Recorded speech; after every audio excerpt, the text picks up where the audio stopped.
here from JCR Cars. Welcome to my channel. If you are a fan of cars, of classic cars, of Ferraris, and in particular the Ferraris that came out of Maranello during the Enzo and the Montezemolo era, then you found the perfect channel. Actually, I'm a huge fan of all Ferraris, but I have a particular appreciation for the classics. I've been a Ferrari fan since 1977, when my fellow Canadian countryman Gilles Villeneuve entered Formula One with Ferrari, and a short period of time later he went on to win his first Grand Prix in Montreal at the inaugural race, and from that moment on I've been a huge Ferrari fan, devoted to the road cars, to the race cars.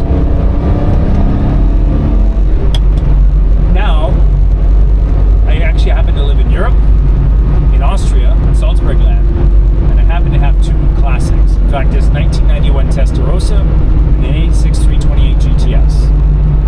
I happen to use those cars on some of the best roads in Europe. If you ever wanted to know what it's like to really own one, to drive one, any buying tips, or some just point of view drives that'll blow your mind, then you definitely want to subscribe to my channel. I'm also a member of the Ferrari Owners Club of Austria.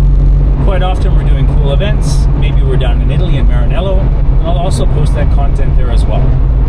So if this sounds interesting for you, you definitely should hit that subscribe button. If you ever have any questions or comments, you can leave them in the chat and I'll come back to you. So I appreciate you sticking around. Enjoy the ride.